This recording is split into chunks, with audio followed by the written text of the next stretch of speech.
Um, I don't understand them. I'm not sure why anyone thinks they have a right to tell other people who they can love and who they can't love when they're actually not hurting anyone. Um, I'm a great believer in that old saying, live and let live. A Kangaroo Fern production. Welcome to Guerrilla Podcast, Fresh Eyes, the beat that makes you feel good. a weekly podcast that features interviews with social change leaders or individuals that aims to bring audiences good stories to motivate their own social impact efforts. Now, here's your host. Hello, Humanista. Welcome to another episode of Guerrilla Podcast, Fresh Eyes. On today's episode I'm with Eric. I meet him a couple of years ago.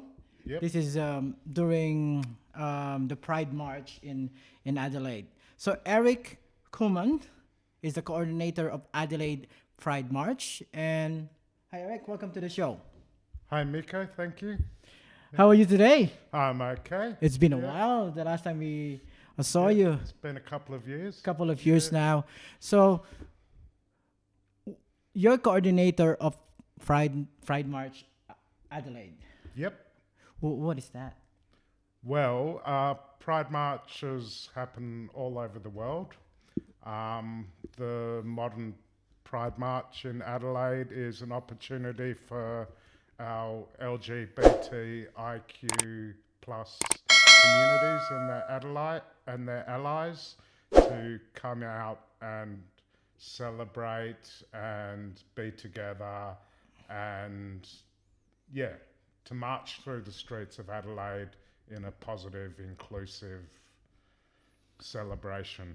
How it started in Adelaide, the Pride March? Well, What's the history? the history is in 1973 there was a Gay Pride Week which happened in Sydney, Melbourne, Adelaide and Brisbane.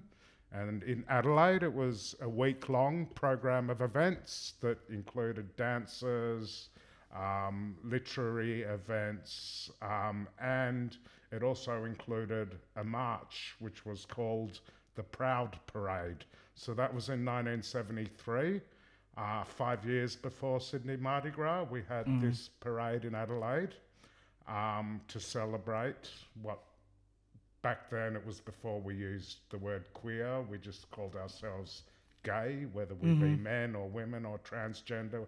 We were all just gay back then. And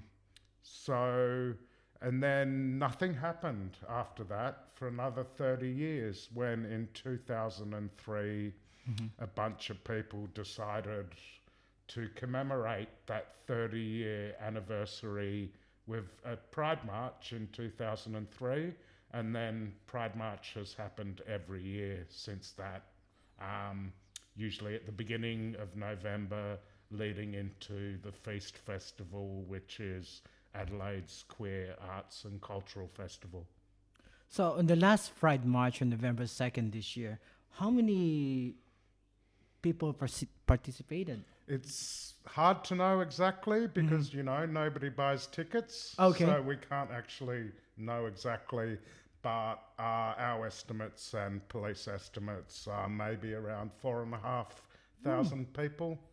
So quite large participation. Yeah, it gets bigger every year, which is really exciting. More and more groups registering to participate. More and more young people in particular participating. It's good that it's still growing, and obviously it's very important to the community. So you're saying it's still growing, especially young people. Yep. Is that means that the society is already accepting the community? I think things are getting better. I wouldn't say things are perfect. I mean, we still have much higher rates of suicide amongst queer people, particularly young queer people. We still have a lot of discrimination in Australia, particularly even now with the federal government trying to bring in their religious freedom laws, which will basically make it legal for churches to discriminate against queer people in all sorts of ways. So, yeah, it's not perfect. There's still a lot to fight for. So what's the community doing now because of that? Well, there was a fairly significant element of this year's Pride March, which was a direct protest against those religious laws. There are organisations, for instance, in Adelaide, there's the Rainbow Alliance, which is a network of queer people who are lobbying against these horrible new laws and raising awareness. And there are ongoing protests happening. If you enjoyed this episode, be sure to subscribe so you're notified when a new episode is posted in Apple Podcast, Google Podcast, Spotify, Stitcher, or via RSS. While you're at it, if you found value in this show, rate and review this podcast and share it with your friends. If you have any questions, feel free to reach out to us, and if you want to know more, check out kangaroofern.com.